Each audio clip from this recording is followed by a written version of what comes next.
we're just going to stay just like that for the entire stream. We're just going to freeze.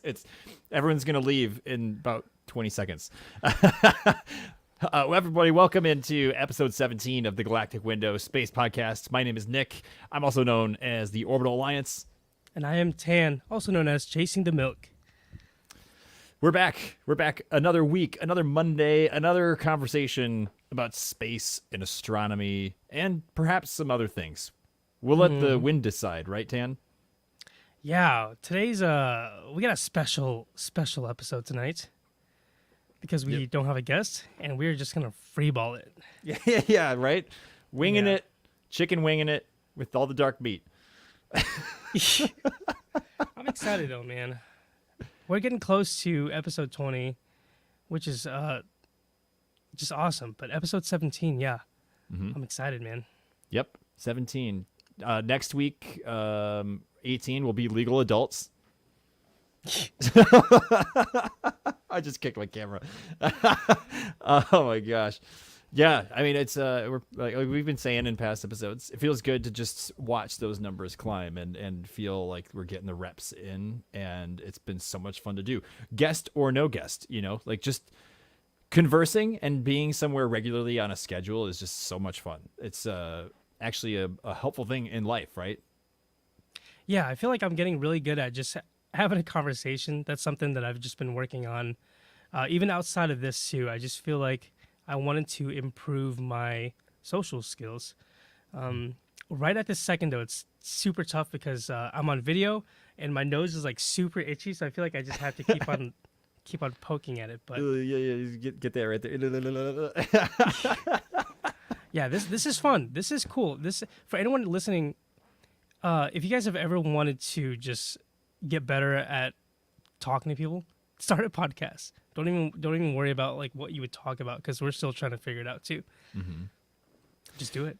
Yeah, Tana and I have been talking. We've been talking quite a bit, haven't we? Just about how to improve and how to get better. And I think we both have kind of agreed in a lot of ways. The best way is to just be practicing in your daily life, and that can mean perhaps the person who's checking your stuff out or like ringing you up at the grocery store, or I know some of you walk by on a path as you're going for a walk or you're walking your dog or something. Like just those everyday interactions, like really focus on the human to human interactions and pursuing, that connection point, whatever that means, because obviously everyone's different.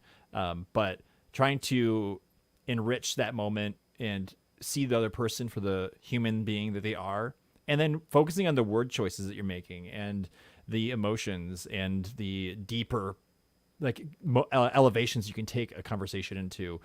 You can do some like really incredible stuff, and those forge sometimes some like really amazing connections. So, and if you keep doing that enough in your daily life, then you bring it into something like a podcast that perhaps you started and you have absolutely zero what with. You're like, well, how do I talk about? How do I pose a conversation? How do I set that up? It's like, well, I practice it every day. So when you sit down, hit record, it's natural at that point. And, we're both still working on that quite a bit. I certainly am. Like, I by no means am a master at digital communication or presentation skills, but I feel like, 17 episodes deep into a podcast in which that's something I've never done in my life, I feel like a different human being. I don't know about you, man. Do you feel different? Dude, there's so many things to unpack right there. Yes, I just feel like I've leveled up so much already. Something that I want to go back to real quick is just having interactions with just random people on the streets. This is something that is, I feel like, dude, I don't even know where to start. Okay. Yeah. We run into an insane amount of, most of us will generally run into a lot of people all day, unless you're working from home and you're just, that's it. But for the most part, when you go out groceries or hiking, whatever, we run into a lot of people, and sometimes I feel like we kind of forget that those people are actually humans. Like, at least for me, until I started really practicing talking to people, I would see people, and this is going to sound horrible, but not as NPCs, but like, for example, like you're getting your food checked out. Hey, how's it going? Good. How are you? Good. And that's kind of it. It's like this robotic response that naturally some people are just kind of scared to talk, or you're just trying to get there in and out. But if you really want to start like improving your social skills, it's a game. Like practice talking with all of those people. Hey, how's it going? My day's been pretty good. I just got done swimming and I'm picking up these groceries here, so I'm pretty excited to barbecue this. You'll see that they respond a little more than just good or cool. And like they'll want to share that a little bit of part of their day too, because you just did that. It's these little things that just make things so much more intimate. And I've been having such a blast. Even people at the drive-through, you know, Yeah, yeah. like, hey man, you got a really cool shirt. Like while they're handing my food, and a lot of times you'll realize that like they're sometimes caught off guard because they aren't expecting someone to compliment them. It's we've forgotten how to just have like a normal conversation and how to just be like really cool human beings because everything is digitized, right? So yeah, man, just talk to everyone and just say something nice to someone, but like genuinely mean it too, you know? Dude, so I have a story. So I went to the grocery store last week and I was picking up just a few things. You know how that goes? It's like, oh, just a few things. I don't need a cart. one. Yeah. Just one thing. Yeah, right. Like I knew I was like, okay, I need to get like 5 things and they're not that big. So I was like, I can carry this. Of course I walk through the whole grocery section and I pick up a couple extra things. This is how it goes. Like, oh yeah, I totally need Oreos too.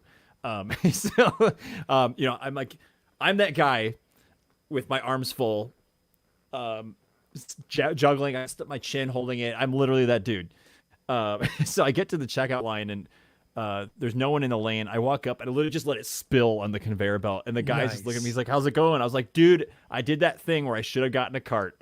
And like that was, and automatically like the veil was lifted on, you know, the interaction because I made an idiot of myself already. A little bit of self-deprecation goes a long way too. But the funny thing is, as I dropped it, I had this like, we got mayonnaise, and it wasn't like a jar. It was like one of those like squeeze bottles of it. That's like form factor is upside down, so it's like you can just squirt it and it like squirts out. Like that bottle landed on the conveyor belt, and it did like a full roll and like a cartwheel, and it landed upright. Like I was like, bro, did you see that? Like, you know? He's already freaking out. Just yeah. having He a already seizure. thinks. Yeah. He already thinks like I'm some super weirdo, and then I literally performed this like insane trick with mayonnaise that I would have never been able to do even if I tried. And the ice was like shattered immediately. You know, it was just, oh man, like, these natural interactions are so much better than like, hi, how are you? Oh, good. How are you? Okay, cool. Beep, beep, beep. You know, okay, have a good day. Bye. You know, it's like that's the worst. Yeah. Like be a bit of an idiot. So that's my advice to everyone out there. Don't get a shopping cart so you can have fun interactions with your cashier. It's interesting how like you could have had a complete different conversation if you would have just had a cart and you're like, yep, how's it going? Good.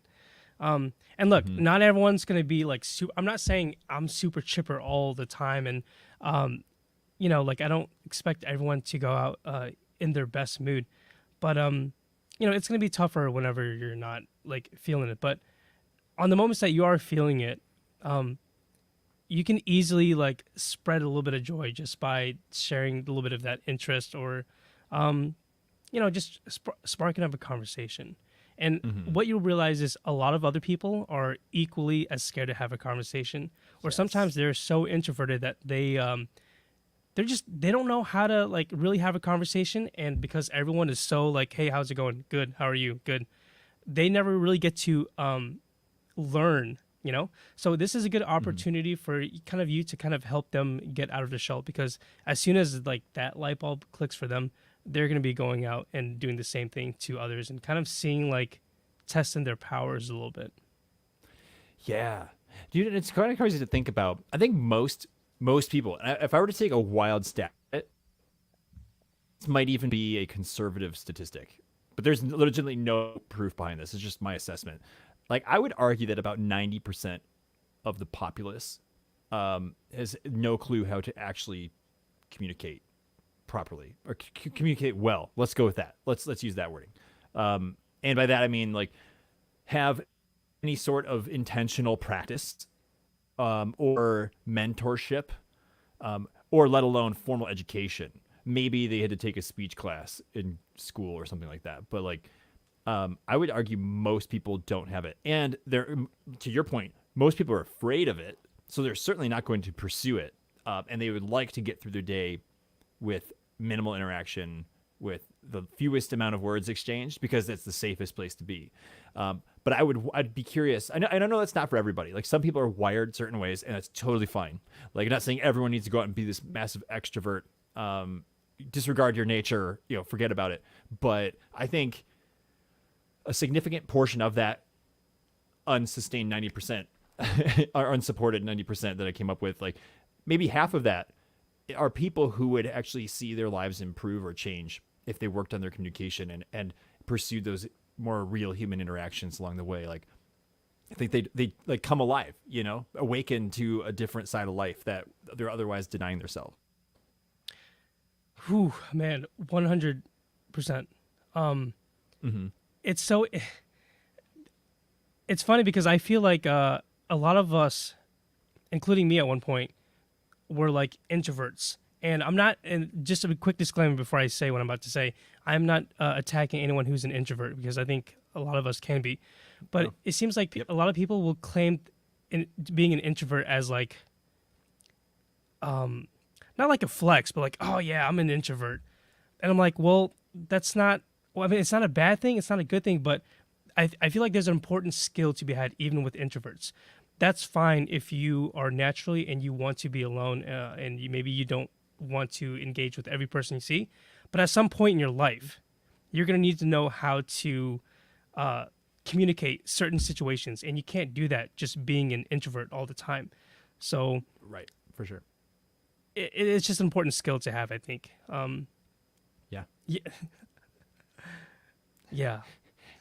Yeah, no, for sure. Like, so here's a little bit of a this is. Oh, you're cutting out, bro. It's this long I'm distance not. relationship. It's not working out, bro. Is it me? I never have connectivity issues. I don't know what you're talking about. How am I doing? Am I sounding better now? Yes. Is it a little bit better? Okay. I'm still getting a little bit of a connection issue thing. So, yeah, let me know if I drop out. But should I carry on talking? Okay. Nice. Great. So this story, like, I definitely grew up an introvert and very, very shy kid. I was always terrified of talking to adults, hated the phone, still hate the phone, like that sort of thing. Very millennial. But I had a story. I was like way too old for this to happen, but I was like 14 and my mom I was in her car and we went to the gas station and, the pump like didn't give a receipt and my mom wanted the receipt and she's like, "Hey, can you go in and, get a receipt for me? Can you go ask the tenant for a receipt?" And it's like you knew the story already, man. Like I was like quivering in my chair. I was like, I don't want to do it. I'm terrified. That's tough. I don't know how to bro. ask for that. But I was like 14. There was like no excuse. Like it was ridiculous. But I would argue that I was quite stunted in that department. Communicating with a real human being because I was terrified of what they might say, or that they might not receive my, my presence in the way that I mean it or whatever. I don't know what I was thinking, but all I knew I was afraid. Obviously, as a grown adult, I have been at the gas station and not gotten a receipt, and I've walked in and gotten the receipt and walked out just fine and had not batted an eyelash. I've overcome that fear, but that's just such a small example of like we all have those things, and certainly our childhood and our upbringing or whatever specific stories, just like that one I just shared, like they impact how we talk to people daily. The mailman delivering your mail or the person at the store. It's like we put these shields on ourselves, and we often box ourselves in as, oh, I'm just an introvert or I'm shy. But I think at the end of the day, it's a choice. And I would argue that I'm like I took a test through my job several years ago. This is probably like 2016. We got sent on this retreat to South Haven, Michigan, where we were out there doing all this like self-development stuff. A bunch of the staffers were sent in a group, and they had these experts come in, and they had us take like the Myers-Briggs test and all that stuff. And in that, there's like one of the part of the Myers-Briggs test is the introvert-extrovert scale, and then there's like 3 or 4 other parameters they measure you on. And on every single one, I was like middle of the road. Cause it's like, is it like minus to plus 100, but like 0 is the middle. Like I was in plus or minus 10 of 0 on all the parameters. And for the introvert Nice. extrovert, they were like, you are almost a category called an ambivert, AMBIVERT.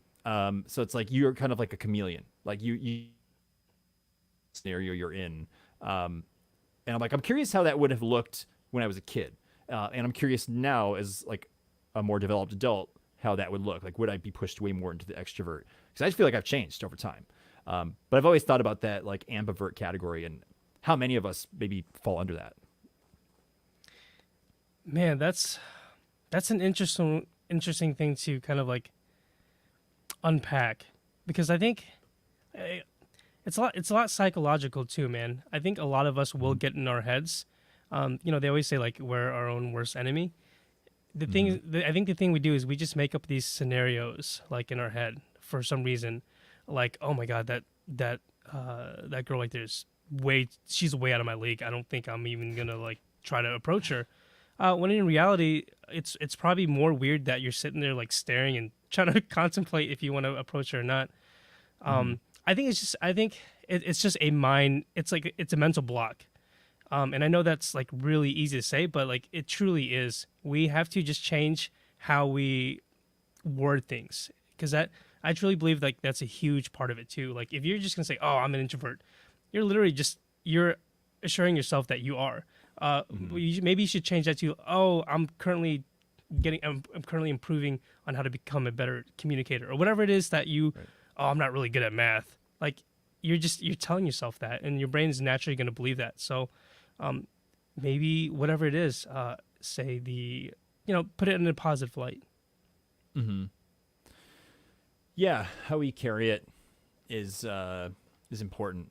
But yeah, trying to not box yourself in and just sticking to a label, like a self-assigned label, is probably one of the most detrimental things that we can do as humans. Like I was talking about Myers-Briggs, there's so many of those personality tests and like self-assessments that you can take. There's a big one that was really used very commonly called Enneagram. It's like ENNEA. I've never heard of any of these words that you say. Amber, ambivert. Yeah, it's interesting. Yeah, there is a lot of, and the job I was in, did so much of that self-development stuff, and it really, they took it to a really deep level. So it became like second nature. But like with all these tests, they were super helpful in helping us identify ourselves so that we could not compare, that's the wrong word. Like if I knew what I was and the other person in the office knew what they were, then we could both communicate that and like, oh, I understand that this is how you receive information and it's different from how I receive information. Let's find the most common ground on how we can like pass information along so that you receive it well, I receive it well. We thus become more efficient or more effective in what we're doing, because it's like sometimes if you just work with people and you actually don't know how they operate, then you could give feedback in a way that somebody doesn't receive well. Like you can deliver the information, but in a way that person won't like be able to use it. The criticism instead of like something that could actually help them get better. And that's just an example. It goes 1,000 different ways. But the point being, like all those tests, so helpful, but I realized after a while that I was changing. Like I knew my own numbers and ratings so well that I realized I'm no longer that thing anymore. But I was boxing myself in to like these identities. And realizing no, like we're actually these like fluid creatures, and we get better and more developed over time as long as you're doing the work. I think a lot of people do stay stagnant, and then they can, and that's the I think the lure is I have this label that makes me feel comfortable. I know what I am. End of story. But we often tend to live decades more of life and don't put in the work to see how we change over time. And that affects our communication with people and how well we can do it. So if you host a podcast, it's like, oh, like, am I getting better or not? Like, no, I'm just this label. So I guess I'm not getting better. Dude, that's so good, man. Everything you said is so powerful. It's like I'm really interested to watch like episode 1, or like even like my episode, the first time I came on the show and just listen to how I am now. or even like when I first started live streaming on TikTok, you know, like I was just so nervous, man. I remember even just with less than 10 people in a room, I'm like, oh my God, these people can hear me. I could stutter. I could easily say something. And now it's just, I'm in a whole, it's in a completely different, like, that's not like before being nervous or anything like that isn't even in the vocabulary anymore. And the old me would have been like, dude, there's no way I could ever do this. Yes. You know what I mean? So it's really interesting to, I don't know, just see how we all evolve. But like you said, you do have to put in the work, and it doesn't have to be like this crazy daunting task. You can just celebrate the small wins, like have a conversation with 2 random strangers a day, or whatever it is you're trying to do. Just tackle those small wins because they'll feel a lot better than trying to set this big goal that you may fall short and be discouraged. You know, For sure. Yeah, it can be something so simple, like a tiny little augmentation, perhaps, of the way you say thank you to somebody when you're picking up your McDonald's. You know, you can just say thanks and drive away, but perhaps come up with something that is a more personal interaction, and like just change it up, and then just try that on for size. And then the next time you go to Taco Bell, change it a little bit, see how it feels. And then you start making bigger changes where it's like, okay, maybe I can live stream myself playing a video game, or start a podcast, or make a video. Like you said, like maybe I'd want to go back and watch episode 1. That made me think, because I started live streaming here on my YouTube channel before I made the podcast. It was sort of the precursor to it, but it was just me sitting at my computer talking to the chat. That's literally all it is. I'm not doing anything. I'm just talking about space. It was like a 2-hour-long Q&A. And I remember the first, I think I did like 20 of them, but like it was a good time, and a lot of people came, you know, not a lot, like a lot of people I knew. I had like, you know, 5 or 6 friends who would show up, and it was just a good time. Tony was in the chat. Yeah, dude, Tony. Yeah, some OGs. Yeah, like Tony, for sure. There are a lot of people coming in, but I remember being super nervous because I couldn't believe that there was a live camera into my home that was showing me in my space. It wasn't someone else's room. It wasn't some other studio, and it was in a different space than this at the time. It was in my other room, but I was like, I remember being super nervous, being kind of shaky and quivery. Being afraid of dead air, you know, like not talking, and realizing, oh man, people are going to be leaving if I just am sitting here like scrolling or doing something else like while I'm live. Like all those like paranoia moments like come in, and you just have to, like, I remember just being kind of terrified of that. But then after a while, I'm like, oh, it's old hat. Turn on the camera, hit live, boom. I'm live on the internet. It's not the same anymore. And I definitely feel that way about this podcast. It's comfortable. Here it is, and I can shake the fear. I don't have to address that anymore. Now I can reallocate that energy. And I think that's all it is reallocation of energies into a new focus. And the focus at this point is improving communication, so you have tell more effective stories, like through the podcast medium, so to speak. So How far in to those live streams do you think? At what point were you like, okay, I think I got it down. Like, I think I'm comfortable now. The original live streams, not the podcast. Yeah. I mean, I could never come up with this specific episode, but I want to see it took at least 10 to 15. You know, before I felt like it wasn't this big scary thing. I knew things were going to go well. The equipment worked. It looked okay, like, you know, level stuff. But it was like, yeah, no, this works. It functions, and so can I. Like, I am just as important as the camera working, as the stream deck is working, as, you know, whatever, all the gear, the microphone. Like, I also need to function too. So it's like, I think realizing that I was as reliable as my camera and my mic, then I was like, okay, this clicks. Yeah. You know what's interesting about like people live streaming, and specifically us, and then other creators, because there's some, I've seen some pretty interesting live streams where I feel uncomfortable because these guys are even bolder than I am. So like a good example is the people that will go around in public and just shamelessly like just make a fool of themselves. Have you ever seen a live stream like that? just like screaming in a the- mall or like running around like naked or doing something on camera, and people are loving it. And I'm thinking like, man, this is so hard for me to watch. But they've probably also, although they're doing very different things, they probably had that hump too, where they're like, this is going to be the craziest thing I've done in my entire life. Like I'm going to run around like naked or doing whatever, right? Mhm. And then now I've unfortunately just seen a few of them on TikTok where they're just absolutely like, I don't know, I don't really agree with what they're doing, but they bring in they bring in a big crowd and they're really comfortable doing it in public, and it's just Yep. like, wow, man, like how do you have the courage to do that? But same thing, same difference. For sure. Yeah. I mean, I don't think we have to do anything crazy, but I also I do have those questions myself. Like, how do people go to that extreme? Just like you, I figure I've seen some weird stuff. Yeah, and like people like live streaming, and I'm like, whoa, how do you feel good Yeah. about that? But I mean, everybody's got their thing. Yeah. Yeah, but yeah, I mean,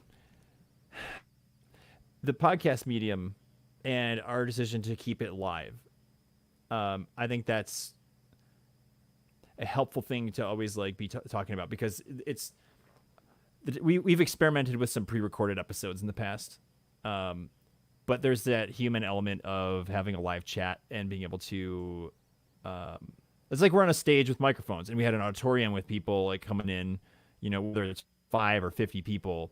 You're gonna act different than if we were in the auditorium, had a bunch of cameras, recorded it, and then just posted it online. Like, totally different feeling. And I enjoy this so much, like so much, being able to Good, do man. it live. So like it's like the opposite. It's a desire at this point. Good, man. How do you glad feel about it? we're on the same wavelength here. Live really does bring a different element to it.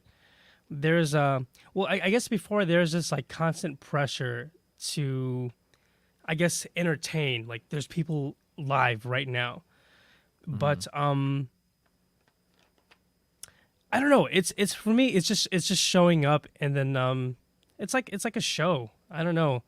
It's because I know it's not just me. Like there's gonna be other people that are looking forward to it too. So it's like I also feel like I have to show up, for them. And this is kind of like just a quick little, maybe not quick, but just a little tangent. But for anyone listening, coming across this episode, I stream a lot on TikTok. I grind.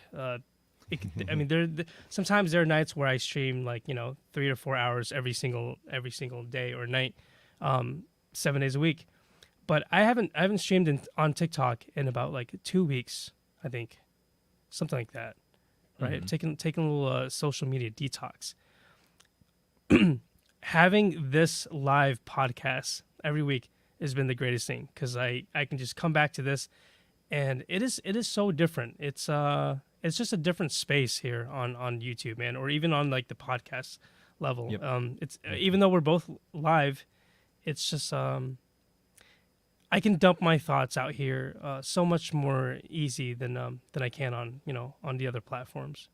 So Sure. yeah, man. To answer your question, this has been the greatest thing. I shared something with you last week. I sent you a video clip from Lex Friedman, who, if you guys in the chat or whoever, whenever you're watching this, if you are familiar with Lex Friedman, he does his own podcast. It's arguably one of the most reputable podcasts on the planet. He does these super long conversations with anybody, not just anybody, but important people who have made these huge impacts on the world. A lot of political figures or CEOs of that ilk. Oh, you're on cutting the out. planet. Oh no, man, we're really having bad luck. I'm hoping that there's not. Am I back? We're okay. Yeah, it's been happening this whole time, but it's just so minimal. I'm like, man, it's not even worth mentioning it. Okay. But for a second there, I thought you were completely gone. Nuts. Sorry about that. Real quick, I saw this and I had to. Yes. So finish your story and we'll get back to Lena's question. Mine's gonna be a longer story, so I don't know if you want to just take a quick break and Okay. address it. Yeah. I get wedgies all the time. What's the story? I usually get them whenever I enter my Forerunner. Like, I don't know. It's probably how I enter the car. But the way I do it is I open up the door, I grab the top part, and like, I don't know. Maybe it's just my maybe it's just the my underwear, bro. Maybe I should stop wearing thongs. Yeah. I'll probably do it. You know. Yeah, I don't know. I don't get them all the time. But to answer your question, yeah, the last time I got a wedgie was whenever I was entering my Forerunner. Yeah, how about you? Your Toyota is bullying you, man. You got to Yeah. make better friends. Dude, I don't know. I can't Wedgie. say I've ever really been given a wedgie. Like maybe growing up with my sister, we would give each other wedgies. I know we laughed at the word. I know that was like maybe perhaps where it ended, but I can't say anybody's like actually given me one. And I think my car has been abusing me the way yours has. Yeah. But I think Tesla should definitely put in a over-the-air update to put in the wedgie mode, along New with firmware. the firmware update, yeah, along with the emissions testing fart mode that they put in. They should do a wedgie mode so the seat hikes up your pants or something. But I don't know. Nice. I haven't. I can't say I haven't gotten one. So sorry. I wish I had a better story for that. But Tan, you win this one. You know what's funny? I don't think she's even in here anymore. I think we probably answered the question, and I don't know if she's in here. But yeah, Did we get? I don't know. that was worth a talking about. super random question, though. It Great was. question. But it's Great question. variety is the spice of life, right? Mm-hmm. Maybe it's a good time to just say, hey, everybody who's here in the chat watching tonight, thank you for being here. Good to see all of our familiar faces and friends. Nathan, good to see you, man. As I like to say, never late. Good old Lord of the Rings quote right there. Yeah, it's good to see you, man. Welcome in. I'm not sure who else is still hanging with us, but good to have you here on this Monday night. Yeah, so back to the Lex Friedman topic. We were talking about him. He does like these amazing podcasts, and I would argue he's one of the best podcasters on the planet. And he asks these brilliant, intelligent questions very neutrally. He doesn't swing one way or the other. He just wants to get to the bottom of the person as best he can. Like he's gone all over the spectrum with people as being their guests. But he made this video where he was addressing the camera. It was like off his podcast. I think it was like a warm up or like a setup for one of his episodes. But he was talking about how much imposter syndrome he deals with, and how he always feels like there's room for improvement, even though he's been doing this podcast for 6 years. He's like over 400 episodes deep. He's had presidents, he's had world leaders, he's had Elon Musk, I mean, all these like huge names on his show, Jeff Bezos, Mark Zuckerberg, and he's always says he still feels like he's got so much more room to grow, and he just constantly is telling himself in his head that he's not good enough and that he's never made it, he's not there. And I'm like, I feel that way, like I'm having so much fun doing what we are doing, but when we have guests, like, I, of course, am always still battling that same thing that even Lex Friedman is dealing with, where it's like, am I asking the right questions? Does this guest feel welcome? Like, was this handled correctly? Is this going to be something that improves the podcast or takes away from it? But I sent that to you because I was like, dude, like, this is so encouraging. Like, no matter what happens on the show, we're just doing our best. And even the legends out there are still dealing with the same things we are, and that's okay. And it gives you permission to feel like we can just keep doing what we're doing, and as long as we're having fun, we're doing the right things. But yeah, what did you think about that video? Because I sent it to you, but we haven't actually talked about it in person. So It was crazy to hear him say that, because I looked up to him. I'm like, this he's got to figure it out. But it quickly reassured me that, like, okay, well, it's pretty. I think it's pretty. I don't know if natural. It's not uncommon to have those thoughts for like any person, and like no matter what industry or whatever there is to doing. In fact, I think you could argue that imposter syndrome lives with us, like even like in our daily lives, maybe like relationships, maybe just work, everywhere. And I think it goes back to kind of what we were saying before, how like our mind is such an interesting thing. Like I don't even know like the slightest bit of like psychology, but that's something that's always intrigued me. It's just how simple, like just a shift in a or a change of heart, or just a shift in like perspective could completely change like an outcome of anything. Yep. And the imposter syndrome thing is something that I still like struggle with.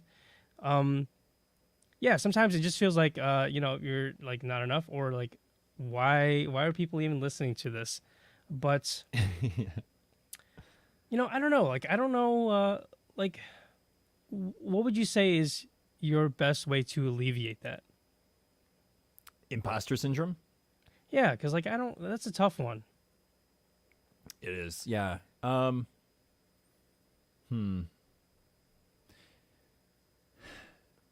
Yeah, I mean, this might not be the best answer, but it's what keeps coming to my head. But I think it's a little bit of a classic case of bite the bullet. Like, it's kind of like taking medicine. Like as a kid, like you don't like it because it tastes bad, but you know it's going to help you. And you just sometimes just gotta imagine you're eating a spoonful of ice cream, and you take the spoonful of medicine. I don't know. It's like it's a little bit of that, but like you're coming out of the other end as a better version of you if you like go through with it. Agreed. You know, so that's kind of my cheap answer. I think I think that's the same answer I would give. I think okay, so you have two options. You could say like, man, I don't know if I can keep on doing this, man. I don't know. I don't think people are gonna like this video I make. I don't know if people are gonna like this food that I prepared. So option A is you could get inside your head and you just don't serve the food. You don't start the podcast. You don't approach the guy or girl. Or option two is you do it and then you find out, oh, Yeah. she isn't into me, but at least I have some closure. Oh wow, she is actually into me. I wasn't expecting that. They really like my food. There's someone listening to my podcast or whatever it is. You at least have that closures, and then from there, I think that's where the learning experience is you can kind of use that to go back to your imposter syndrome. Well, why did I think this, and what was the outcome? Like, does it kind of align with each other? But you're right, man. I think just biting the bullet and just doing it is still better than second guessing and then not taking any action. Right. For sure. For sure. I liked what you said about the like finding out and at least having some closure. It's like it's like a relief. Like it's not the answer you wanted, but that sense of relief is such a helpful like bit of feedback, right? And you would never get it otherwise if you didn't just go with it. That's a horrible feeling too, man. There have been a lot of times where I'm like, dude, I wish I would have done this. And like you sit there like overthinking it and you're replaying in your head. And next thing you know, you're spending a lot of energy just thinking about something that could have happened. And the worst thing is doing that and then making that same mistake again. Because I've done that before. Dude, I've been like, oh man, like I can't believe I did it. Well, next time I'm prepared next time. And it comes again. And again, the imposter syndrome is just, or whatever it is, it's just so strong that it physically makes you, it almost paralyzes you. But I will say, whenever you do bite the bullet, it is it's a relief, man. It'll feel weird. It'll feel weird doing it too. Like whatever it is you're trying to do, it'll feel so uncomfortable. But that's where you learn, That's where you learn for sure. Yeah. Yeah, I'm trying to recall some times where that's been the case.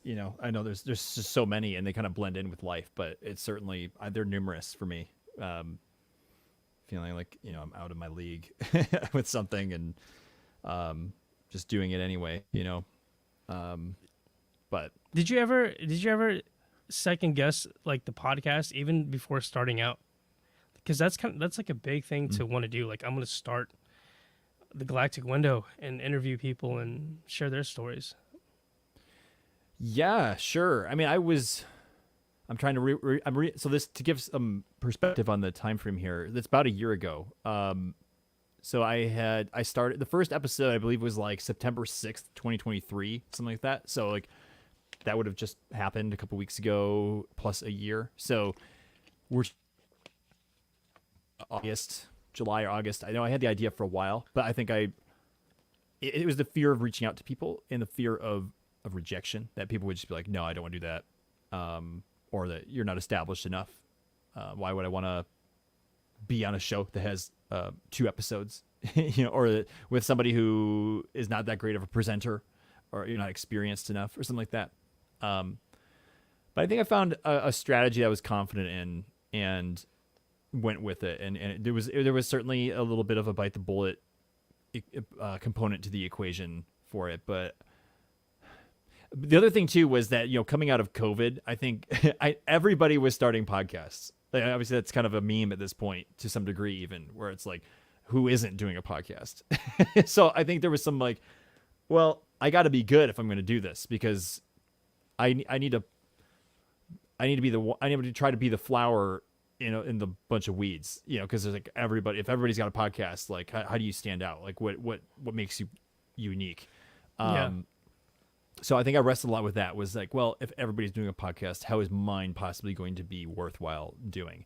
And it's going to take time to feel good about it, getting reps under my belt.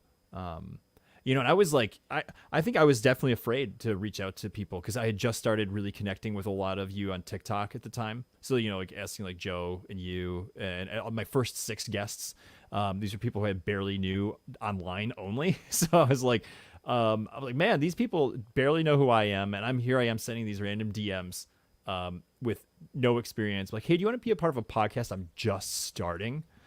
That's a pretty freaky thing to do, like, because you have nothing to show for it. You got nothing. And even when I had 1 episode, it was like, hey, I've done 1. People need to look at this and go, that's good enough for me to be a part of, or not. Like, I don't know. So I think that imposter syndrome came in pretty heavily, but I don't think it obviously didn't stop me, but I definitely wrestled with it. Mm-hmm. I bet you the guests did too, because I know I did. I was like, oh, Yeah. You want me to be on the podcast? Oh, yeah, I'd love to. And then as soon as we end that conversation, I'm like researching things to talk about. I'm like, what could I bring to the table? And I'm sure the guests probably felt something similar too. Like, yeah, sure. And that exactly is the thing, is that as nervous or as unprepared as I was when making requests to potential guests like the reality is on the other side, everybody is equally as nervous, if not more, because they're getting a request randomly and there's an unknown, but it's a human nature. We all think about our own experiences. We have a naturally hard time to identify with other people's experiences because we're not in their bodies. But like, I'm sure like you and everyone else in those first 6 episodes was like, oh my gosh, like, like, what do I do? Like, how do I do this? Do I have the right stuff for this? Like, am I going to look okay? Do I have anything worth saying on a podcast? There's 2 sides to the coin for sure. And I think, I heard, just senses of that feedback from most of you guys as I've connected with you all again, beyond those episodes. So, it's 2 sides, but that's the best part, is that we can walk through it together and go live together. And one of my favorite parts about doing these shows is with guests is that what I'm now calling the after party, which is when we end the stream, we're still hanging out here in StreamYard, where there's like a lobby that we can kind of hang out in.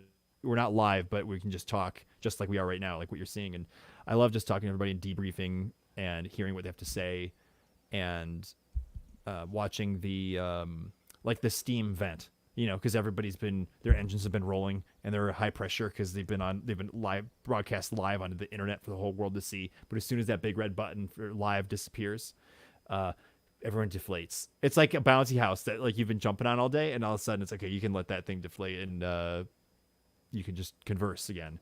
And I love those moments, because then people come in, they're like, oh, that was so much fun. I had no idea how cool a podcast could be.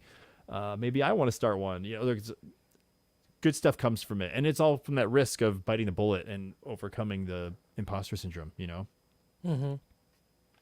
I wonder if, hypothetically, if everyone started their own podcast, Mm-hmm. even like the introverts or people who think they could never be on a podcast or start one, Yep. I would be willing to argue that each one would be able to bring something to the table, no matter what kind of person or like what you do. Even if you feel like you are the most like uninteresting person, Yep. everyone has such a complex, so many layers to their life. I think any bit of that, if you were to share it with the internet, someone in the world would be like, "Wow, man, I thought I was the only one that was dealing with that. That's pretty cool." I think Mhm. everyone would be surprised that like, "Hey, man, my tribe's out there somewhere too. I'm just looking in the wrong place." Yeah. Oh, it's beautiful, for sure.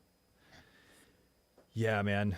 We just need opportunities, and sometimes the best opportunities are the ones that don't find you. They're the ones that you create for yourself. Mhm. Like nobody knocked on my door or sent me a text to say, "Hey, do you want to start a podcast today?" I was like, "This is something that I decided. Yeah, I like space enough. I feel like I talk about it for long enough. Like certainly someone else would like to talk about it enough too. Let's try it." But yeah, and I think like you said, like an introvert, somebody who you just have to have something that you're passionate about, and everybody's passionate about something, introvert or extrovert, or whatever you are in between on that. Like everybody's got something you're fired up about that you could talk about for a while, whether it's with a best friend or publicly on a stage. We all have those things. So just be confident in the thing that you love, and the rest will take care of itself. Because look at the name of our show. It's the Galactic Window Space Podcast. Like it's not complicated. The space podcast part, that's so simple. It's just space, And I know that there's always something to enjoy with that topic for me. So, you can overcome a lot of those insecurities and fears, knowing that you can be comfortable with the topic you chose. So maybe you're into auto mechanics and like the fixing cars and rebuilding cars or tuning cars or something, and you could make an infinite number of shows about that kind of a thing. But if you're introvert, like who cares? Like talk about the thing you love. What are the projects you're working on? Who have you met? What kind of people whose cars have you worked on? I don't know. There's it can go anywhere you want it to go. Don't feel like there's any sort of limit, because the only limit is yourself. Man, there's a lot of words of wisdom that are packed into this episode. We hope someone listens to this and I don't know, maybe get a nug, maybe get a little bit of inspiration or two, because at one point we were like, I don't know if, like, I didn't know how I felt about like doing the podcast. Like I was excited for it, but I was like, man, there's all these little negative thoughts that are just trying to talk me out of it. And I realized that they were just thoughts. Like there was no one like holding me down saying like, no, you shouldn't do it. This is statistically, this is going to be really bad news if you agree to do it. It was just me making up like funny scenarios in my head. Yeah. Yeah. Yep. It's a thing. But you said nugs, and that reminds me that I tried Wendy's saucy nugs. Ooh. Have you had those yet? The spicy nugs? They have spicy ones, but it's like they have their regular nuggets, but now you can get like sauce. They're like covered in. It's like almost like if you had wings and they were like doused in sauce. Amazing, dude. I have not. Yeah. What flavor? So first of all, they're actually branded as saucy nugs. That's like you have to order them that Nice. way. Like I'm not just being cheeky, but they they have like a whole. I think they've got several options. I just went through yesterday, and they have. It's like not hot, kind of hot, and like very hot or something like that. And they've got a bunch of different sauces under each category. I only tried the honey barbecue, which was under the not hot, and it was really, really good. And they had like a spicy barbecue, and oh man, I'm never going to remember the flavors, but Dude, my mouth is watering right now. This is bad. dude, podcast after party is going to be in the Wendy's drive-thru. Oh, it sounds so good. So Yeah, I might seriously, have we to- had those. No, well, I might have to try some. I'm a big fan of Wendy's. I was one of the guys keeping them alive during the pandemic. Yeah, dude. I would always get their like $5 biggie bag. So Yeah. so I would just get like what do you call it? Just like their, is it the junior bacon cheeseburger? I think, and so like four nugs, some fries and a drink. I mean, that's a steal, dude. It is. I mean, these days it is for sure. And that brings us to today's sponsor. Yeah. Cue the video. Cue the Wendy's video. Oh my gosh. Sorry, I couldn't actually get a sponsor. I just found some girl named Wendy on the street. And I told her to come. I slipped her a 20. I said, "Can you just pretend to be Wendy's on my Put on this podcast tonight?" costume. Yeah. It's a red-haired wig. And then I said, "I'll give you a Frosty afterwards. I promise." Nice. Yeah. So, yeah, dude.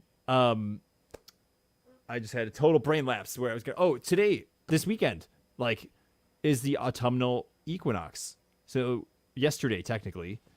So we're technically in fall now. Oh my God, that's right. Mm-hmm. What does that mean? Yeah.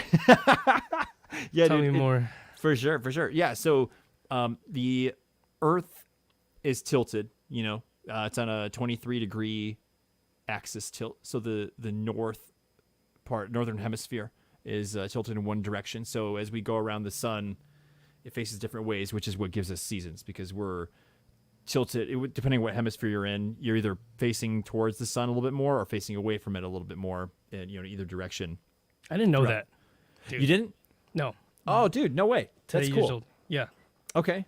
Yeah. So here, let me get my planet Earth. Let's do a visualization. Hang on. Give me a second. All right. He's going to bring out a flat Earth, guys. Okay. All right. So I've got my friend the Earth here. So for those of you listening, I've got a plushy Earth. This is cool. I have a story about this later, but so let's turn Earth sideways so you can see there's like a seam that's kind of vertical. So our Earth is tilted on like a 23-degree tilt. So let's imagine it's about that much. So if this is, we can see all of our here's North America. There we go. Let's get the focus to pull here. We're leaning a little bit towards the camera here. So this would be summer. Like imagine you guys are the sun. So like northern hemisphere tilted. So we're closer to the sun. That means things are going to be hotter. We're getting more solar energy on the front part here. But as we move around our year, let's pretend this is a year, this motion. I guess we'd be going around you. This is gonna be a little tough. I'll get the moon. Hang on, let me get the moon. Bro's got plushies for the whole solar system. I think he's got the whole world in his hands. I do. All right, here's the moon, but we're gonna pretend it's the sun. Dude, hold on. I need to send me an affiliate link, bro. I need to get some of these. I know. We need to get sponsored by these guys. This is Celestial Buddies. They make all the planets. They have a comet. They've got all kinds of fun stuff. They're super cool. I've got Neptune up there too. I've Neptune as well. Grab Neptune real quick. I just gotta see it. Yeah, for sure. Neptune's a bit bigger. Damn, dude. Take a look at it. Neptune's made of ice, right? Yeah, well, it's like methane, and it's an ice giant. Yeah, so it's like an ice core. Uranus and What's Neptune. up with his eye? It looks like it's the great dark spot. Oh, I didn't know Neptune had a great dark spot. It does. It's kind of like Jupiter's great red spot, but it's a big storm on Neptune. He's got a black eye. He got beat up a little bit. Yeah, he's he's a bit victimized, isn't he? That's pretty cool. So I got these plushies because I'm 5 years old. Same, dude. Anyway, we'll pretend the moon is the sun. So obviously, like the Earth is going around it. But if we're facing towards summer, but watch what happens. We're still facing this way. What happens? There's like in the middle. We're not leaning towards the sun or away from it. But then we come around here, like Earth's behind is towards the sun, right? So that's summer in the southern hemisphere. Come around the other side, it's kind of split in the middle. So this middle one here and this middle one back here are spring and fall or autumn, because it's kind of split in the middle. The axis is not either pointing towards or away from the sun. It's kind of in between. So we just passed that point where it's now an equinox. So the difference between an equinox and a solstice. So like this would be the winter solstice for northern hemisphere. This would be the summer solstice. This would be the autumnal equinox, and then the vernal equinox, which is the spring one on the other side. So they all have names. There's 2 equinoxes and 2 solstices. Yo, too cool, man. Does that help? Did I explain that well enough? Yeah, you did.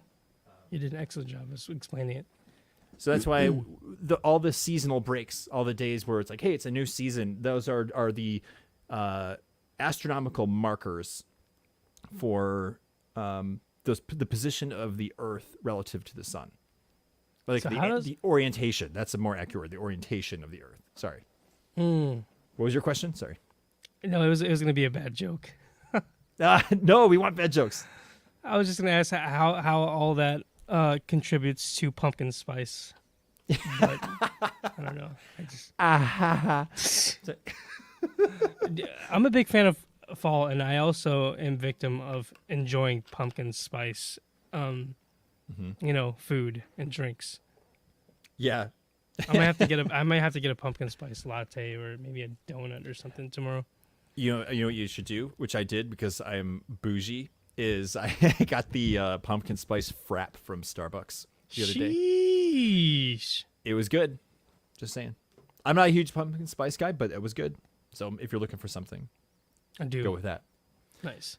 But yeah, dude, I mean, like being in the autumn season now means we're on the fast track towards winter constellations, but we're also getting we're saying goodbye to summer and we're saying hello to winter. We're sort of that in between. There are some cool things that I think come out. We're starting to see, it's a good planet season. We're coming up on planet. It's going to be a good fall for planets, which is good. So like we can start seeing that happening right now. So if you're like out at nighttime, Saturn is super visible kind of after the sunset. You can see it in the middle of the sky. Jupiter and Mars are rising in the east now. Later and later, I guess later is the right word. Not as early in the morning. They were kind of around sunrise, and now they're scooting into like the early morning hours, which is amazing because I think by the time winter comes around, it's going to be an awesome time to see those planets after sundown. You won't have to stay up as late, which is good. So, are you feeling the fall energy? Are you ready for it? Or do you feel like, hey, no, like, let's stick with summer? I don't know. I feel like I'm 50-50. Maybe a bit of both. I am excited for fall and the winter. I just feel like I haven't given all my energy to the Milky Way yet. And like I had so many plans to photograph the Milky Way this year. And although there were plenty of opportunities where, I did get to do that, I wanted to do, and I still probably will do it hopefully soon, is just do one last Milky Way night where I go out with some friends and basically just say farewell to the galactic core. And, that way I can start welcoming the winter skies. So I'm extremely excited for fall and winter, especially just the weather. It's been so nice lately. But I am sad to see the Milky Way core go away until next year. Yeah, bittersweet. It's like when family comes into town, and then you have to send them back home at some point. Yeah, it's that same feeling. Yeah, got to do a couple Milky Way shots this year, which felt good. But I would similarly say I regret the back half of the season not having much of an attempt to say farewell, and I don't think I will have that chance because do you know when it is in the northern hemisphere, at least when we don't see the core anymore? It's October or something, isn't it? We're pretty much at the end of it. I'd say October is probably like the last month. Like even right now, it's currently 10 o'clock Central Time. I'd imagine the Milky Way core is pretty vertical, and I don't know. I'm assuming Antares is already like sinking into the horizon. So yeah, for me, that's one of my favorite spots to look at is the constellation of Scorpius. We're pretty much at the tail end of Milky Way season here. Yeah, and it'll be back, which is nice.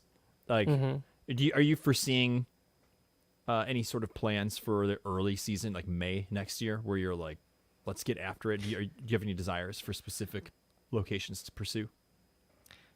I do, but I also don't want to jinx myself. And I think that's yeah, and at least maybe that makes me feel better about this year because I felt like I had all these like ambitious plans to photograph the Milky Way. And again, although I did get to carry out with a lot of them, I just feel like next year I'm going to make some goals to photograph it, but I don't want to be so specific where I have to do all these like 6 things because I might jinx myself. Yeah. No, I get that. That makes sense. We got to go to Montana, dude. That's true. We were supposed to do that like what 3 weeks ago or something like that, or were we, sometime this, yeah, maybe even months. That's been on the list. It's been on the radar for a while, but yeah, I think you and I were talking about going to Montana. I think as early as July at one point. mm-hmm. I think I was away in Wisconsin on a trip, and I think you and I were on a phone call, or we were texting. I can't remember what it was while I was there, and we were like, "Dude, what about Montana?" I was like, "Yeah, we should make that happen." But just because it doesn't happen this year doesn't mean it won't happen ever, for sure. But when we do it, we need to find out how to remotely podcast because you have Starlink, right? I do. So we could stream from anywhere. Like we could be on the top of a mountain imaging and throw up a mic and live stream, cool. and we could podcast from Yosemite.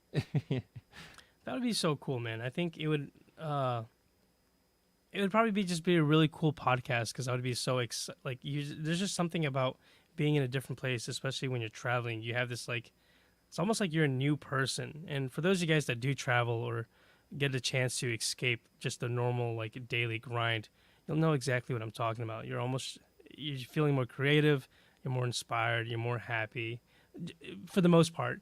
And I just think having a live podcast somewhere like that would just be one of the coolest things to do for sure.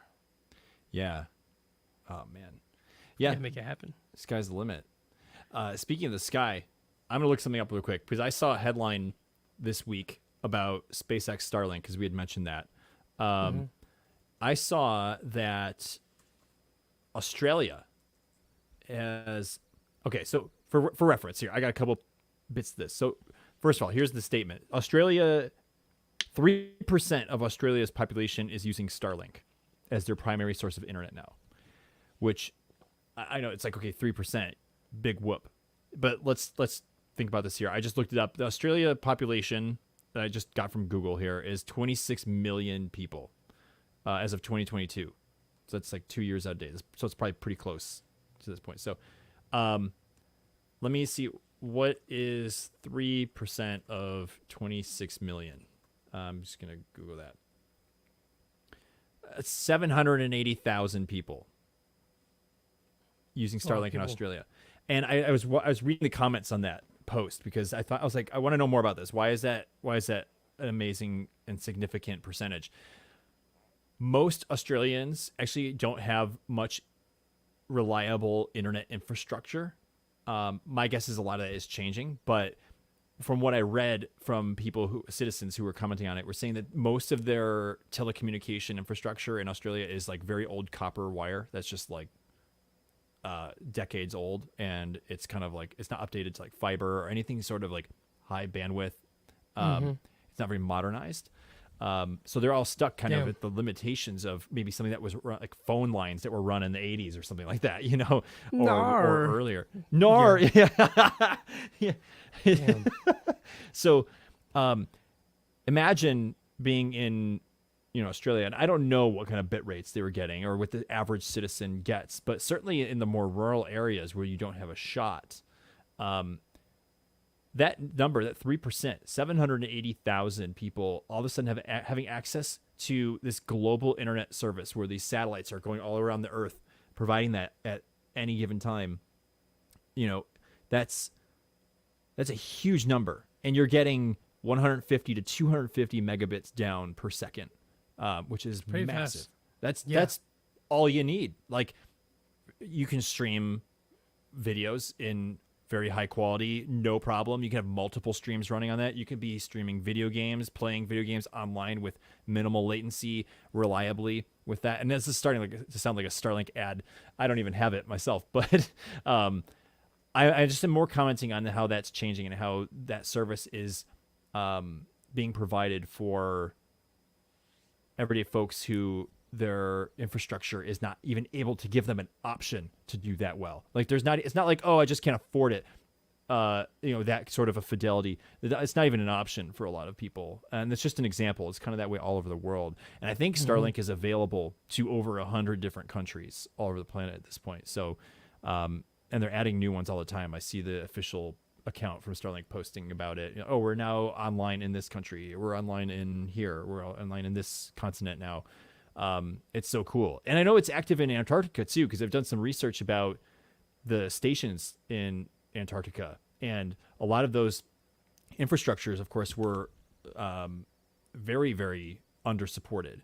But now they can just bring a box this big that has a dish in it, and as long as it has power, which they have power generation stations there, you can get this insane internet speeds and bandwidth, and then you can be communicating all sorts of information from these research stations instantly, with minimal latency. And then the people who live there for 6 months or 12 months at a time can video call with their families like it's nothing, just like everyone else is doing everywhere else. But the infrastructure, like, it's not like they've got like all these like phone lines running to the southern pole. They just don't have that.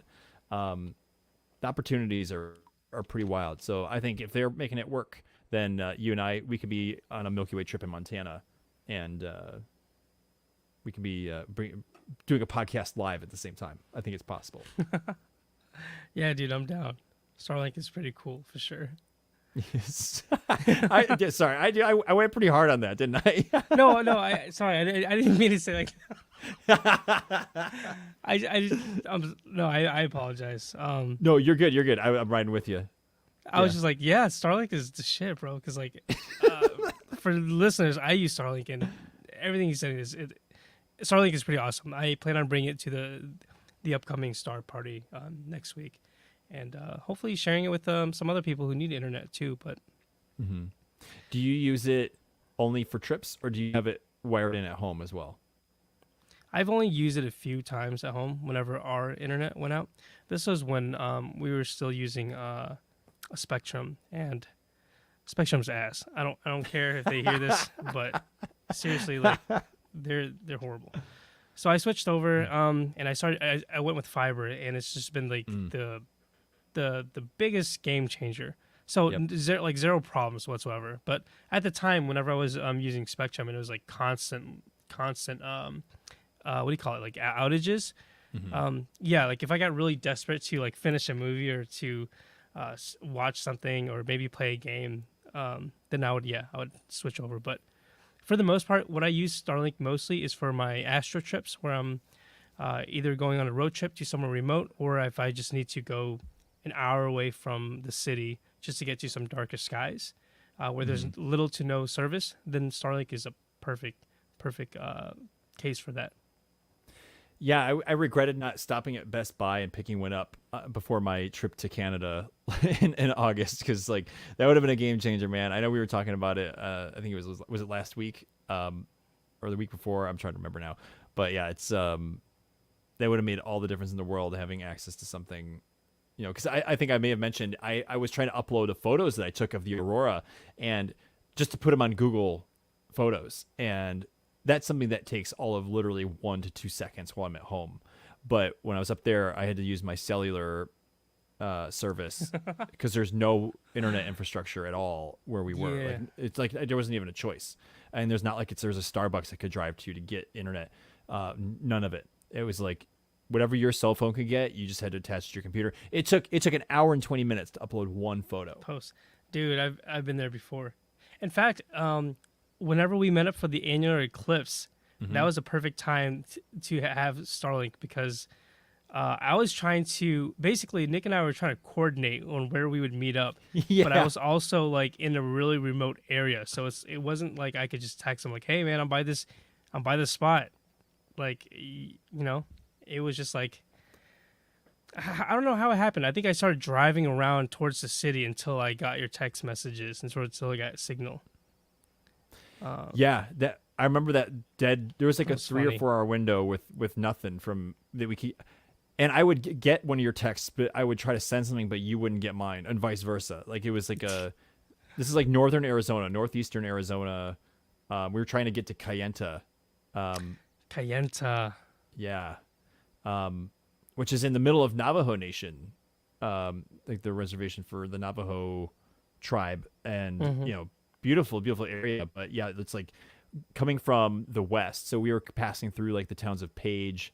It was like from Kanab to Page to Kayenta. There's like nothing in between those, and I remember, yeah, it was like, I hope he's getting these texts. I have no idea, but I'm just gonna send as much information as I can in one text so that when he does get it, at least that's helpful. you know. Yeah. I was like, I'm here in this lot with this color car at this time, and here's when I sent it. So in case the time codes aren't correct, because I'm like, what if I sent you a text at 8 p.m. but the service didn't deliver it until like 9:30? Then you might be like, why did you text me that now? I'm like, well, I sent it an hour and a half ago. So at least if Yeah. I put the timestamp in my texts, we can eliminate that. Like that won't be a problem anymore in the near future. Like that kind of a thing will be non-existent, which is crazy to think about. What? Just the ability to like send messages like instantaneously? Yeah, well, just like no delay, no bad reception. Oh, I gotcha. Like there'll be no such thing as a dead zone. And to connect this again to Starlink, the updated versions, I think they partnered with T-Mobile. I think it was T-Mobile, Verizon, nuts. I think it was T-Mobile, but they like augmented the latest versions of the satellites to have a cellular antenna, so that your cell phone will be communicating to the satellite instead of just a cell tower. And you're not relying What? onto the zones of the towers. Starlink satellites will be all over, but you have to have their service. But after a year, they're going to start rolling it out to other providers. I think they're starting it out as like an emergency text only, so that way, like if you're stuck in the middle of the desert and you like that one movie, was it 127 hours or whatever, the James Franco movie of that true story, that guy got stuck in a rock, the crevice. Oh yeah, I think it was 127. Yeah, that was and a cool movie. I haven't seen it myself. I was always That's cool. like, terrified to watch it because it's like a scary thing.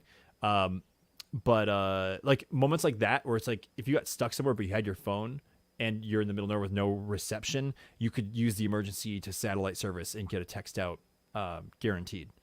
You don't have to like worry about your proximity to a tower. But I think once Wow. we nail that, it'll evolve to be something just available all the time, no matter what emergency situation or not. So I think it will. I think by the end of the decade, that will be rolling out. If I were to predict it, Dude, I would say much sooner. you think I- so?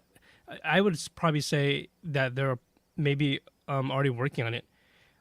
Think about this. One of my friends mentioned this because we were talking about how awesome Starlink is. It's only a matter of time till they have like a Starlink phone. Like, Yeah. like it would just make sense for it to push out literally a Starlink satellite phone. Right now, like I don't know anything about sat phones, but I imagine they're pretty costly. I know, people who are maybe like going on like a really gnarly hike, right? Like an Everest thing, probably would be a good idea to have like a sat phone. But that's not like the average Joe won't have one of those. But if you have a Starlink phone, everyone can have service at all times. So Right. yeah, I would say much sooner. I would say in the next 3 to 4 years, maybe. Yeah. You know, You're thinking like Elon Musk now. You're giving bold timelines. yeah. I just feel like I would be surprised if that wasn't a thing because it doesn't seem like it's something that we could do now. I think we and like this could be considered like tinfoily, but I like to think that a lot of companies making really cool, innovative products aren't putting out the best thing just yet. They're gonna milk as much as they can. So, like for yeah. example, something that's really interesting lately is like the new PlayStation console. They just made a PS5 Pro. Yep. So yep. like it's slightly better than the PS5, but it's like $700. Yeah. It doesn't come with a stand. It come with a hard disk reader. You have to buy that separately. So people are like, is it worth the upgrade? Like I'm paying pretty much more than a console just to get a slightly better version of what I already have. I think they could easily put out, like, I'm not saying every company could put out the best thing out there, but it's like if you do that, then how are you going to set the bar like after that? You're just going to have to keep on really trying to improve, or you can like have that in mind and milk as much as you can leading up to that. Does that kind of make sense? Yes, for sure. That's a really good illustration, the PlayStation stuff, because that's been kind of a hot topic the last week. Starlink Mini is pretty compact, backpackable for sure. Yeah, one of my friends got one. It is incredible. Yeah, that I've been hearing a lot of really good things about the Mini. What I'm hoping they do is they start rolling them out as integrated into vehicles, like into Teslas, but also making them available for other auto manufacturers as well, so that your car is a Starlink, station, so that you could be on a road trip and you could have stream movies, as or whatever. You never, again, same thing. No dead zones, but you have the Starlink hardware integrated. It could be super cool. But I think them trying out the Mini on the consumer level first is a really good test demo. And yeah, it's like it's the size of a laptop, instead of like, a lunch tray. It's a pretty big difference. And you can fit it in, bring a power bank, and you're good to go. I'm surprised I'm surprised they already haven't implemented that in like the Teslas, even like the like the higher tiered models. Like I'm surprised they don't have like Starlink kind of like integrated in there. Yeah, I actually tweeted Elon about that maybe a month or two ago. I could probably find it. I literally pitched it, and because sometimes he reads those things and replies. Like it happens all the time. Tons of the Tesla features, certainly the over-the-air updates, have happened because people have just like tweeted at him, and that's so cool. And he just says okay, and it happens. Like for example, there was one. This is pretty early on with Teslas.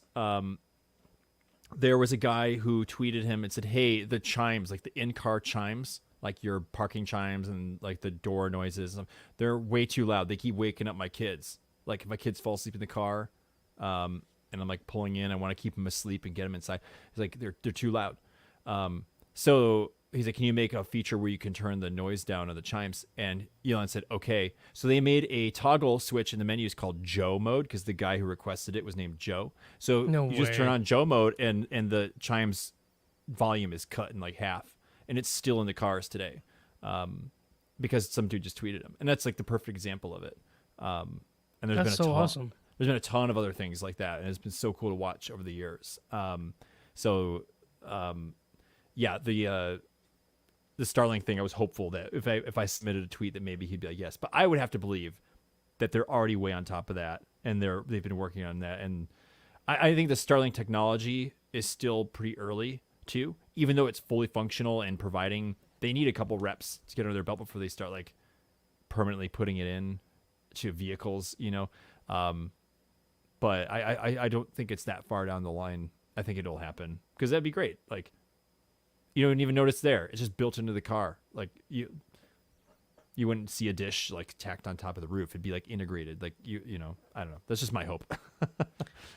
I agree with you. I truly do think they already probably have plans, or maybe even some blueprints that are already up. Again, this kind of goes back to what I was saying. I think it's probably part of a bigger plan, and they're not gonna just do it just yet, because then like after that, they're gonna have to come up with something even better. So like, why work as hard as you can, when you can just milk it as much as possible and like build up to it, For sure. Right. But I could be wrong too. Maybe the technology isn't there, but it's pretty fascinating. Like what it can do, really is. In some cases, it's even faster than like Starlink was faster than like my internet. Like when I was using Charter or Spectrum. Right, which that's pretty crazy given what it actually is. Yeah. Yeah. Well, I'm glad we have the options these days. My neighborhood is still hardwired in. I pay well enough for a decent rate. But fiber is not even an option in my neighborhood. It's not even available. So I would love to get it. But I got some friends nearby who do have it, and it's a game changer.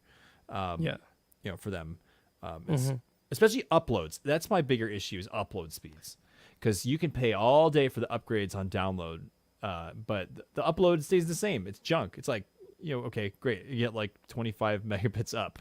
Like that's trash. I don't, especially as a content creator and I'm trying to upload 4K videos. And even as a freelance videographer too, there's a lot of times where like I'm uploading like big batches of videos for clients. Gigs of files. Yeah. Yeah. I'm talking like 30 videos that are each like, 10 gigs each or something like that. It's a ton of data. And I have gone to my friend's house to upload those, instead of staying at home, because it's literally 10% of the time. What would take an hour and a half here takes like 4 minutes there, or whatever the math is. That's not 10%. That's a lot less. It's crazy. It's nuts. And fiber is a game changer. So anyway, we went crazy on the internet here for a while. Yeah. Well, I feel like we went crazy with everything tonight. Tonight's been all over the place, which is really cool. Do you remember Kazaa or LimeWire? Oh, yeah. I used both of them. Yeah, for sure. Dude, hell yeah. So I remember thinking it was incredible that I could download like the whole Linkin Park Hybrid Theory album in just 2 hours. And sometimes like sometimes the songs would have like the titles would be wrong, and I would hear like repeats, or just you would hear like a really low quality version. But right, just imagine then we were thinking like we thought it was the coolest thing to be able to download this through dial-up, right? And like, oh my god, I'm getting it only takes 2 hours to download the whole discography. And now you can just do it like it's seconds, maybe not even,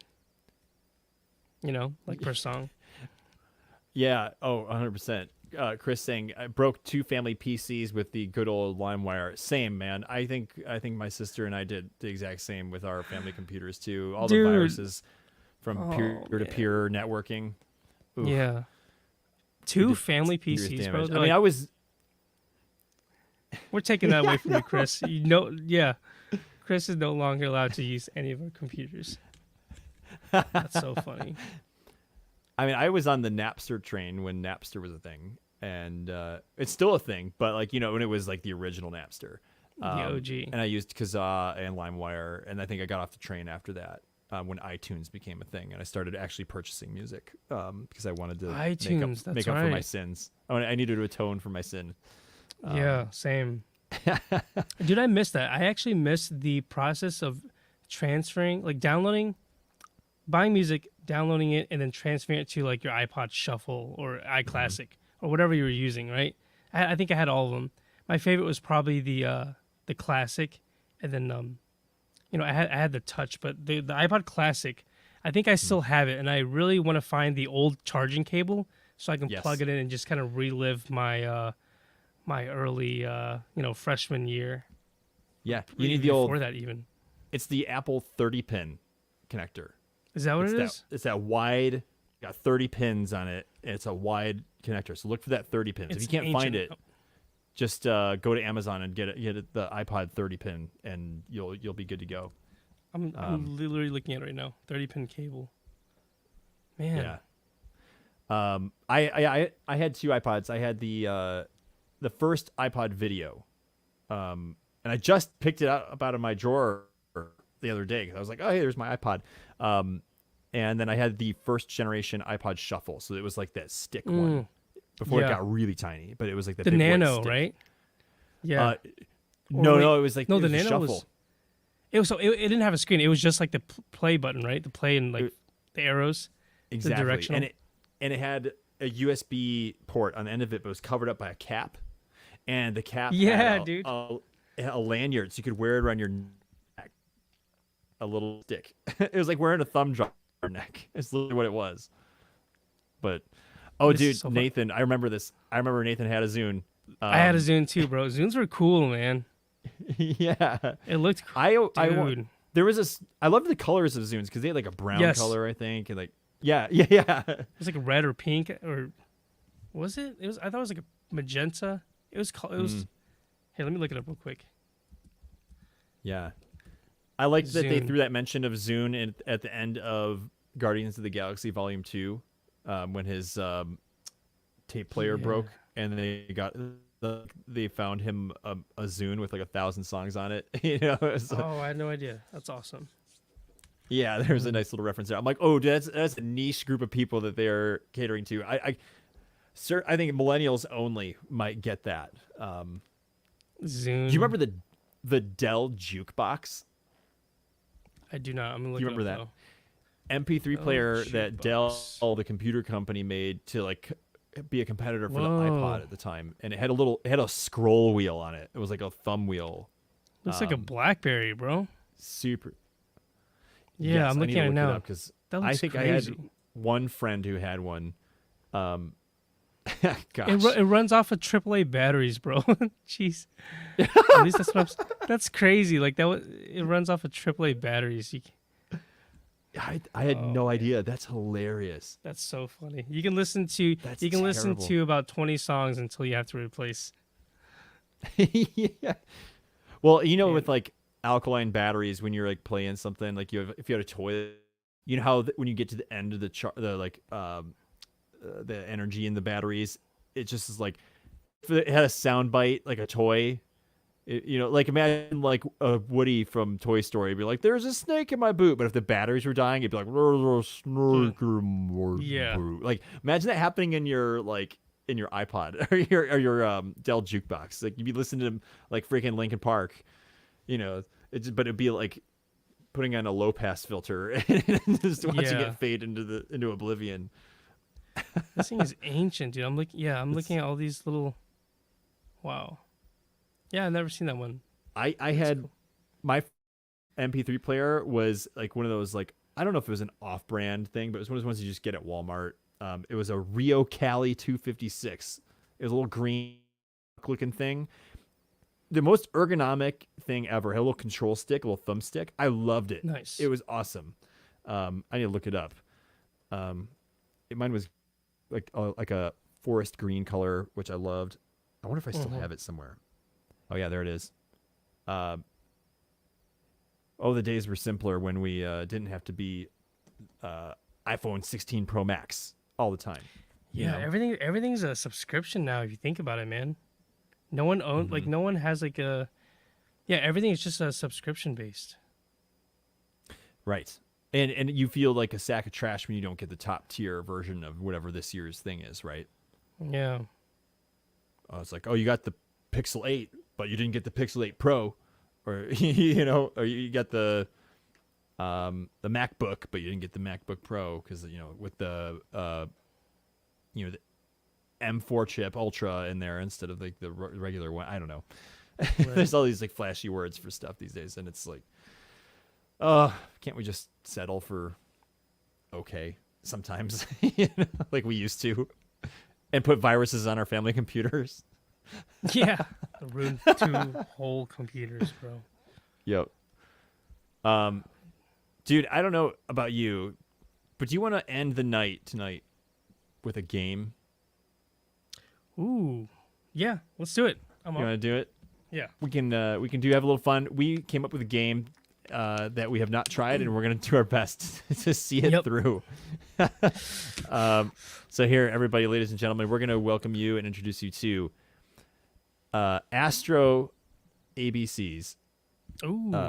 So here we go. Let's pull up the. Why isn't the graphic moving?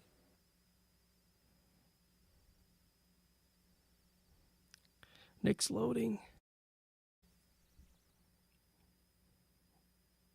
There it is. Uh-oh.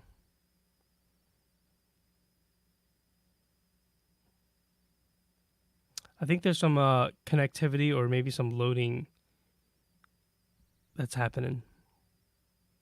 Chat, can you guys hear me?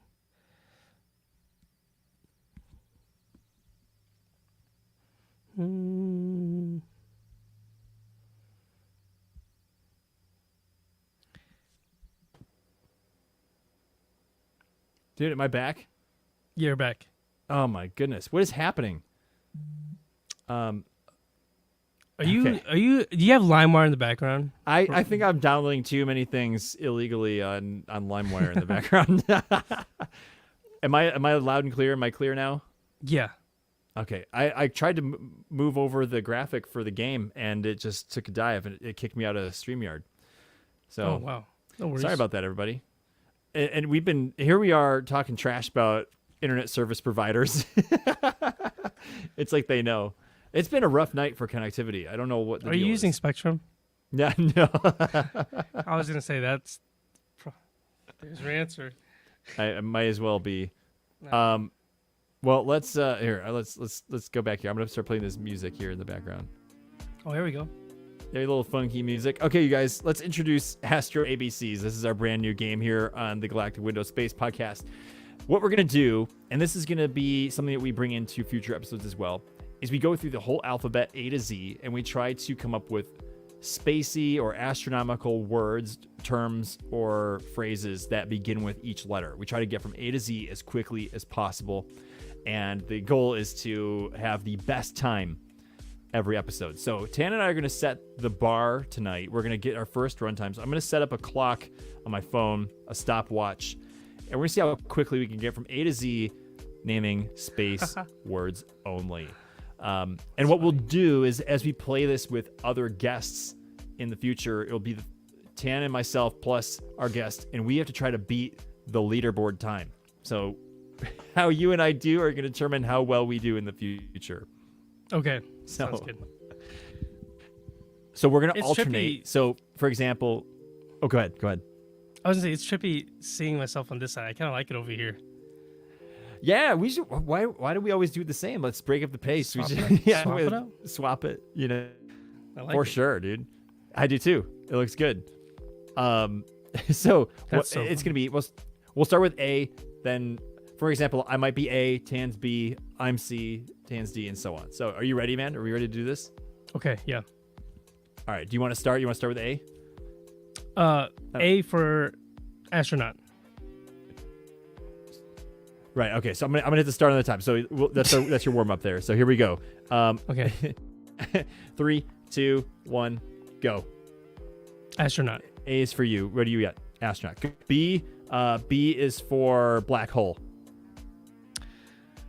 C is for Charles Messier.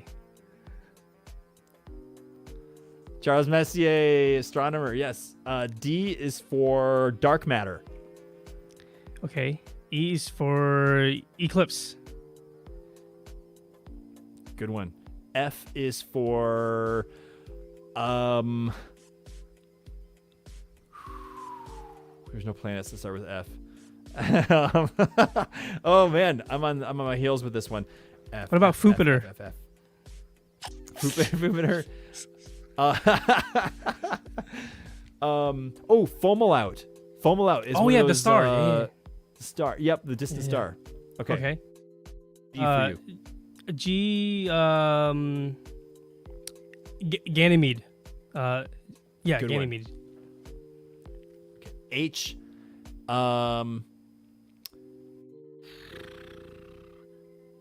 H. I keep thinking of hydrogen, but that's just an element. Stars are made of hydrogen. You That's can do where my that. brain is going. You think so? Yeah, hydrogen alpha. That's a big emission Oh yeah. gas that's up there, you know?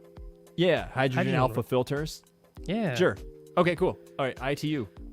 I intergalactic. No, that's too vague. It's I a was gonna say space word. intergalactic space dust. Sure. I mean, intergalactic works. You could have stopped there, I think. Okay. J. Jupiter. There we go. Low hanging fruit. Low hanging I'm just fruit. kidding. A K for Kepler. Yes. Yes. Johannes Kepler. Good one. Yes. K. L. Luna. Okay. I was having a hard time thinking of like what letter is after. M for Mars. Good one. N. Neptune. Okay. O for The orbit. O for orbit. Yeah. Oh, you missed your chance to say orbital alliance, bro. Oh, yeah. P. Planetesimal. What is that? Sounds cool. Yeah. I'll make a note. We'll come back to that after. Okay. Q. Oh, Q, dude. There's no way. Quasar. Oh, bro. See, yeah, there is such a way. Yeah. Okay. We're killing it, dude. Q. R. Let's do. Oh boy, this is probably way easier than I'm making it. No,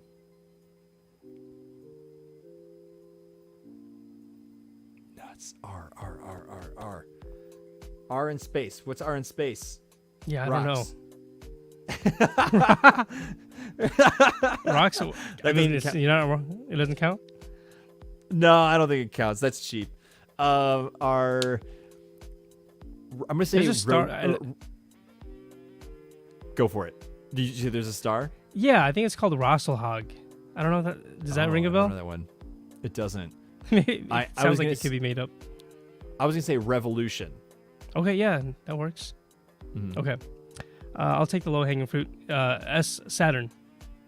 Good man. Good choice. Got to keep that pick up the Rigel. pace. Oh, Rigel was a good one. We should have known that. Oh, Yeah. Rigel. That's Good. good. Rocket. Oh my gosh. Yeah. Yeah. You got S. T. Let's do Titan or Triton. I'm gonna go Triton because again, Okay. Neptune. Uranus. U for Uranus. Good one. V. Venus. Oh, nice. X. Is there a? There's got to be something. I have one that's sort of a blurred line, so if you get Okay. stuck, I'll Okay. save you. Let me think. X.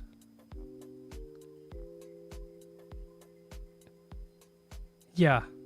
X-ray. I don't know. Something. Yeah. So Help me I out, was gonna bro. say, here we go. I'll come in with an assistant. Chandra X-ray Observatory. One of the X-ray telescopes we have in space. That would be the one I would Okay. go for. X Y. We're on Y. Mm-hmm. Jupiter. No, I'm just kidding. Oh goodness, why? Do you know any Y space? I do. Okay, so it does exist. Here's a big hint. We interviewed someone recently that also has some affiliation with this. Oh. So who did we interview recently? That affiliation with Y. Oh man, I'm burning time. This is hard. I think we did skip W, right, Kayla? W. Oh, we missed W. We'll go after Nuts. Y. Okay, we're gonna do it. Yes. Nuts. Okay, I gotta ask you to help me. What do you got? Yuri. Oh, Yuri Gagarin. Oh, Yes. that's smart. Well, we didn't interview him, Astronaut but I was thinking of Yuri's Night, which led Oh, to yeah. him. But Yeah, right. Good one. That was a good Okay. one. All right, you take W. okay, let's take the dub. Oh my God. Do you know any?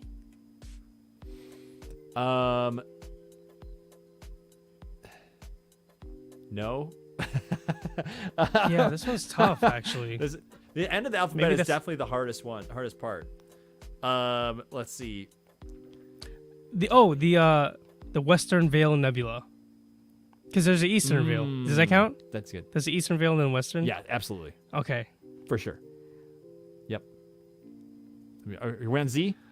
Space Whales. Space. Yeah, we're on Z. Okay, Z. Let's see. What Hold we on, can there, do. Kayla. There's actually the Whale Nebula. I think that's the thing. Mm-hmm. Well, and then there's the space whales from Star Wars. Mm. Maybe that's the reference. Z. Oh no. Zebra. Is there a zebra nebula? Zebras. Oh no. Do you have something? I think so.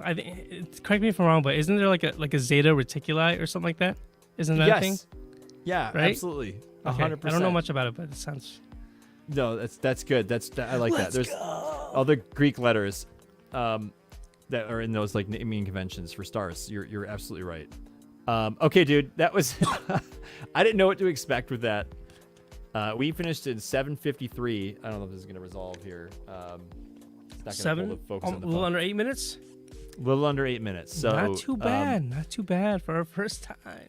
It really isn't, if you think about it. And I imagine that in the future we'll get faster because we'll probably pull out the same answers. Maybe we gotta make a rule where we can't. Dude, that's gonna That be would rough. be But extremely yes, tough. we probably Yeah. should. And having a third voice in there is actually gonna be probably helpful. Yeah. But yes, that was good, dude. Well done. I'm glad we tried that out. Good job. Good job. Killed it. And that was the other rule that I know we talked about that we didn't get to define, but we almost lived it out, or we kind of did, which was the kind of the lifelines where it's like, hey, help me out. I can't come up with one. Was we thought, what if there was a 3-strike component to it where it's like you can ask the other person to help you and give you an answer, but you only get 3 tries, and if you burn all 3, then you fail and you don't get to log a time for that night. Like that's pretty. I like it's pretty pretty rough though. I like it a lot. Yeah. Oh, I'm so That glad was we got to good. do that one. That was good. Yeah. Oh my gosh. Well, good things to try. We've got more stuff coming down the pipe for you guys. Thank you everybody who's been tuning in tonight. We're going to close up shop here, and let's first really quick talk about what's coming up in the future. We, of course, are still live streaming episodes every Monday night, 9 p.m. Central Time, right here on YouTube. And we have been in communication with a couple of people to become guests, most likely in October. And we're not going to spoil anything because those things have not been 100% booked yet. However, I will say, and I'm not exaggerating, the people we're talking to are some of the most exciting potential conversations we've ever had, guaranteed. And it's not discrediting past people by any means, but it's like, it's just so cool to think about, as like we were talking about earlier in the episode, like just having the courage to reach out to people that, you know, we otherwise would never have met, and people that maybe you would think, oh, they're out of my league. We're definitely exercising that muscle right now with some new folks, and I'm incredibly excited. I can't wait till we can get to reveal who some of these folks are, because they're next Same. level. Yeah. I can't wait. Yeah. I'm sensing some slurpage about to happen right there. You know, I gotta save it for the real thing. For when the time comes. right? Yeah, it should be pretty cool. Yeah, I just want to. We're just gonna leave it at that. I don't want to say any more and jinx it, but Yep. Yeah, we're in a negotiation phase with a couple people, and it's pretty exciting. We were talking about it pre-show, and yeah, it's coming down the pipe very quickly. So. But in the meantime, we'll still be here no matter what happens with guests. Tan and I will still be here Mondays at 9. If you have not listened to past episodes, you can find the playlist here on YouTube of all now 17 episodes of the Galactic Window Space podcast. So there's always something to be found that you might, lots of diversity in the guests and the topics. Certainly something to be interesting to you. So make some time while you're working or driving, and you guys can enjoy learning about space along the way. Thank you everybody for tuning into the chat. Good to have you here. And as always, we will see you all on the other side.